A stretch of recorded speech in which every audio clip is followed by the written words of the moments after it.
I'd like to say thank you to the SEC and obviously my third journey here for the kickoff. I'm very excited. It's the time of year where they get blood flowing, get everything going in the right direction. We've got a couple days here with my staff. We'll start up next Wednesday. We'll bring our players on campus August 5th, and then obviously have our opener in September. Play 3 games before we have our first SEC game, that will be in Dallas Cowboys Stadium against A&M. We'll open up with them. Then have on the road to Tennessee and out the road to Alabama before we have a bye week, and we'll come back and play Auburn. So we have a tremendous challenge up front, but one we're excited about. Probably 3 players here today that I think the world of. Some of you will probably ask the question if we look at details. I brought 3 offensive players, didn't bring any defensive players, and why I may or may not do that. I'm a big believer in you earn everything in life. We go through the 5 edges of Arkansas daily in our program. Our 5th edge, you earn everything. And I just believe this is an opportunity that's so rare and unique and so powerful that you reserve the right for your seniors. And I've had a lot of juniors that enter the NFL draft and never get their chance, but it's just kind of the way I operate. So I brought 3 seniors offensively. Obviously our quarterback, Brandon Allen, who's persevered a lot, is already graduated in grad school and is in a position I think have an outstanding year, if not one of the best players, the best quarterback in the SEC, hopefully at the end of the year, and has given me every indication why that may happen.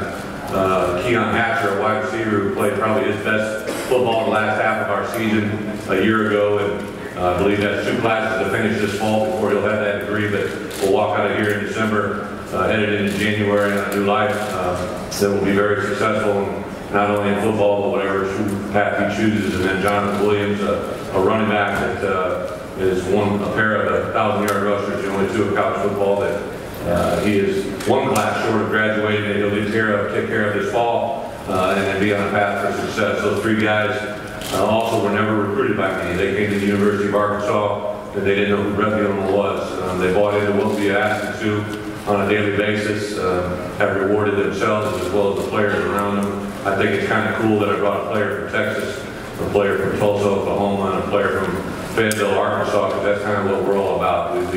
We're a small state that represents a lot of great things from the people that we have in the state and around us, and the people that we recruit there, and those guys couldn't be better examples of what that is. Defensively, there were 2 seniors, really 2 guys that were seniors by trade, but they've been on a little bit on again starters, so that's why I didn't bring them, but I am very excited about our defense.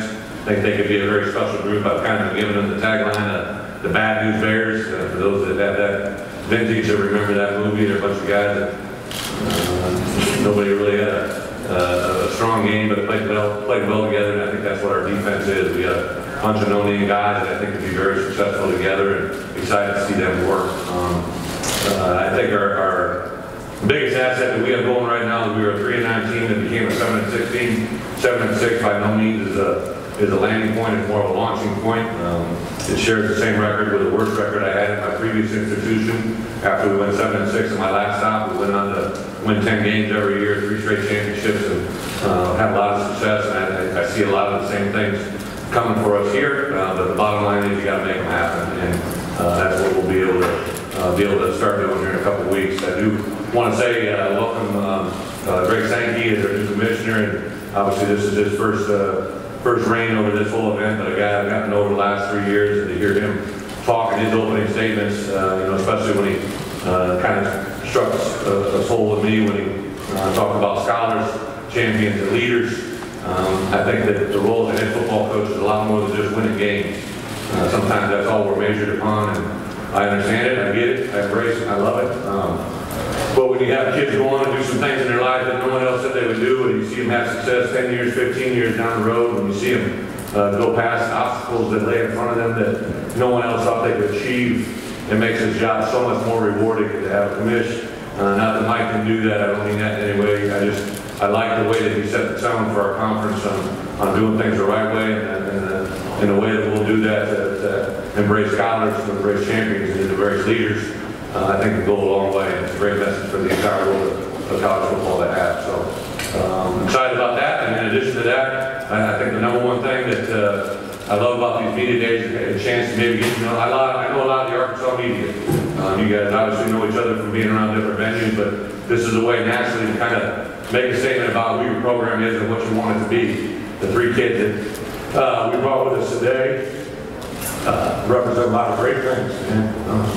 So to see them here, to see them embrace it, you get done interviewing them, you can't say those are three great kids, and then I will have a disagreement. So to get here as head coach, I wore a little glam, shoes, just have a little fun. I saw a coach walk in here yesterday with his Adidas on, and we're at Nike school, and the first thing I said, well, yeah, let's start a little Nike Adidas war. That was why I did it. Love Dan Mullen and everything he is, but we're at Nike school. I didn't have that opportunity when I was at Wisconsin. We were at Adidas school, and what that means is you can recruit to Nike. You can recruit to a certain type of style and shoe and product that is second to none, and it's made a difference in recruiting. And I thought this was a little way to have some fun with it and bring a little bit of humor to it, but it's something that I hold near and dear to my soul. Got a chance to meet Phil Knight in the off-season. An incredible man, and build a company from nothing that stands for everything that's right, and I think it's kind of cool to be able to be a part of that. So a lot of different platforms, but it's fun to be here and talk about Arkansas. So with that, I'll open it up for really easy questions.